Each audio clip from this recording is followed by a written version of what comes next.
This past weekend, ICE agents arrested Mahmoud Khalil, a Palestinian political activist and a U.S. green card holder in New York City. The government claims Khalil's advocacy for Hamas, a U.S. designated terrorist organization, justifies revoking his green card and deporting him. Khalil, a former Columbia University student, has been a leader in a Columbia University political group that endorses and glorifies terrorist groups and attacks, as well as the violent overthrow of Western civilization generally. Progressives argue that this is a First Amendment issue and that Trump administration's ICE is overstepping. But what does the actual law say? Spoiler. The law says that Khalil's deportation is not just lawful, it's mandatory. Let's break it all down. I am, of course, attorney Andrew Branca for Law of Self-Defense, and if you like our content, then I'd like to ask you to hit those like and subscribe buttons and ring that bell. It really helps us out, and it's free. Imagine the worst has happened and you've been compelled to defend yourself, your family, or your property from a criminal predator. Fortunately, you win the physical fight, but now you have to also win the legal fight that follows. The cost of that legal battle can be enormous, easily hundreds of thousands of dollars, and trust me, how much money you can bring to the legal fight really does affect your chances of being found guilty or not. The good news is that you can guarantee you have the resources you need to be hard to convict with the backing of CCW Safe, a provider of legal service memberships. There are various self-defense insurance companies out there, and some of them are horrifically bad. CCW Safe is the one that I most trust to protect me and my family. I'm personally a member, and so is my wife. I urge you to learn more about why I trust and choose CCW Safe for myself and my family by pointing your browser to lawofselfdefense.com/trust. And at the same place, you'll find a discount code to save 10% off your membership at CCW Safe as well. First, many people have claimed that Mahmoud Khalil is being deported for having merely exercised his First Amendment rights under the U.S. Constitution. This is simply a mistaken belief. Khalil is certainly entitled to his First Amendment rights, at least while he's in the U.S., but the First Amendment is not some magical defense against immigration laws that trigger deportation. And it should go without saying, as a resident alien within the U.S., Mahmoud Khalil is most definitely subject to immigration law in a manner that a U.S. citizen most definitely would not be. It's also worth noting that Mahmoud Khalil, being a green card holder, a so-called lawful permanent resident, is also not some magical defense against lawful deportation. In fact, the green card is valid only so long as the holder does not trigger any of the many provisions that can result in the loss of the green card, followed by arrest and deportation from the U.S. Let's dive into the actual law. The primary statute that defines when someone may be deported is 8 U.S.C. 1227, titled Deportable Aliens. Somewhat confusingly, 1227 is also found in American law as Immigration and Naturalization Act, INA 237. The INA 237 version of this law is what's being cited by Secretary of State Marco Rubio to justify Khalil's deportation. Just be aware that this is just another name for the 1227 statute I'm discussing here. In addition to 1227, however, a second statute, 1182, defines when someone will be deemed inadmissible to enter the United States in the first place. Importantly, many of those 1182 conditions barring admissibility in the first place are also grounds for deportation of an alien previously admitted. So for purposes of deportation, both 1227 and 1182 must be considered together. Now, arguably the most serious grounds for inadmissibility and deportation involve national security. For example, under 1227, if the Secretary of State makes a finding that an alien is engaged in any activity, a purpose of which is the overthrow of the government of the United States by force, violence, or other unlawful means, an immigration court shall, non-discretionary, deport that alien. That is precisely the finding that Secretary of State Marco Rubio has made with respect to Mahmoud Khalil. But there are additional grounds for the mandatory, non-discretionary deportation of Mahmoud Khalil. The federal admissibility statute, 1182, provides that a person is ineligible for admission into the U.S. if they are a representative of a group that endorses terrorist activity. And the federal deportation statute, 1227, also provides that a person is subject to deportation if they fall within that description of terrorist activity. Now, you may be wondering what it means to be a representative of a group that endorses terrorist activity. Fortunately, federal law defines that as well, and pretty broadly. For our purposes here, being a representative of an organization that endorses terrorist activity would include a person who is an officer, official, or even just a spokesman for that organization.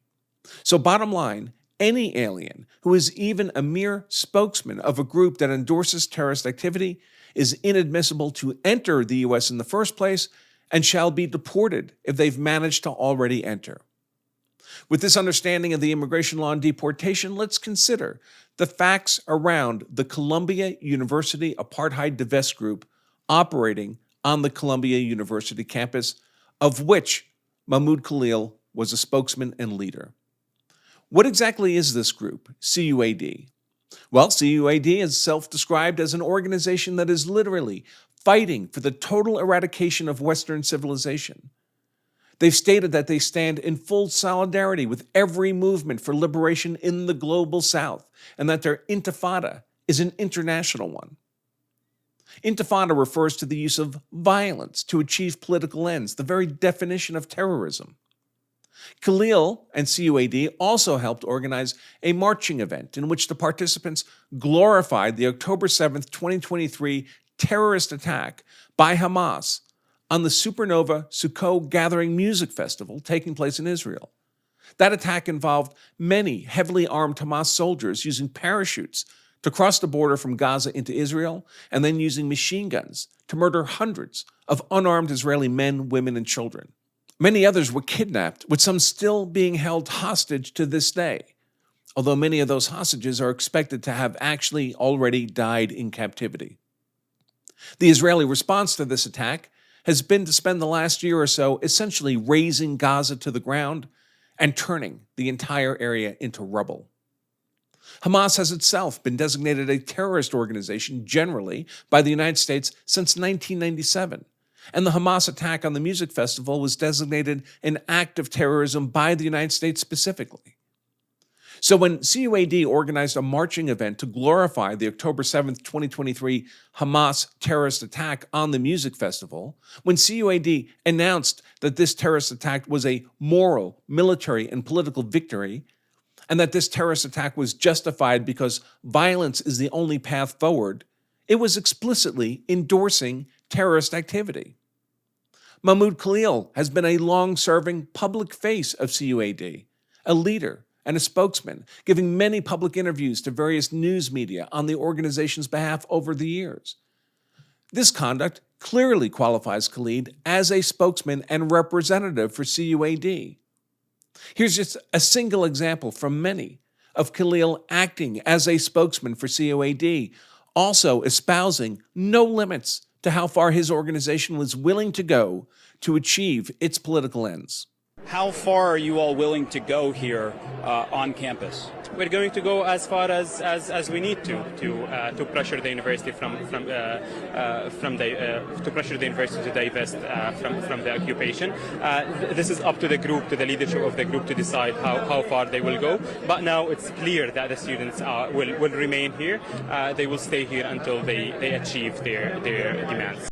Mahmoud Khalil then was incontestably acting as a spokesman for CUAD, and he was therefore acting as a representative of the organization under federal immigration law. As we've already seen, CUAD itself was a group that endorsed terrorist activity, so that Khalil was acting as a representative for a group that endorses terrorist activity under federal immigration law. And as required by that law, Section 1227, deportable aliens, defining the conditions under which an alien of any kind, including green card holders, shall be deported, not might be, but shall be deported, is any alien that falls within that provision of immigration law holding that a representative of an organization endorsing terrorism must be deported. In addition, of course, Mahmoud Khalil's conduct meets the conditions of mandatory, non-discretionary deportation cited by Marco Rubio as INA 237AC, which is identical to the provisions of law I've already shown you here. That Mahmoud Khalil was engaged in activity, the purpose of which is the overthrow of the government of the United States by force, violence, or other unlawful means. Mahmoud Khalil was unquestionably a leader of CUAD, the stated purpose of which is the total eradication of Western civilization, and the stated belief of which is violence is the only way forward. This certainly would include the government of the United States, and this certainly could not be accomplished without force, violence, or other unlawful means. The bottom line is that when Mahmoud Khalil engaged in the conduct, not the mere speech, but the conduct of being the spokesman for CUAD, he was engaging in the conduct of being a representative of a group that endorses terrorism. And thus he has compelled the United States to subject him to immediate, mandatory, non-discretionary arrest and deportation. I'll also note in passing that where an alien has held a green card for many years, there are sometimes circumstances in which they can be granted an exception to otherwise mandatory deportation. For example, if their deportation would create a great hardship for an American citizen. Here, Khalil is married to an American woman, which is how he secured his green card in the first place. That woman is 8 months pregnant with their child. So one can imagine a great hardship exception being sought here. But this is unlikely to be productive for Khalil because when one acquires a green card by marriage, the United States has great concern that the marriage might have been a pretext, a sham, just to obtain the green card. Accordingly, a green card obtained by marriage is, for the first 2 years, merely a conditional permanent resident card, which is valid for only 2 years and lacks the kind of exceptions to deportations that a full green card is entitled to request. So that's it for Mahmoud Khalil. At the end of the day, he effed around with his conditional green card, and now he's at the find out stage of being subject to mandatory arrest and deportation, which on these facts and law will invariably occur after all due process of law has been followed. For all the people screaming that Mahmoud Khalil should be freed, he will be freed. He'll be freed in Syria. And I hope that he and his wife and his coming child enjoy living in Syria. Folks, thanks for joining me. Once again, if you like our content, please hit that like, thumbs up button and the subscribe. It helps us out a great deal. Until we meet again, I remain Attorney Andrew Branca for the Law of Self-Defense. Stay safe.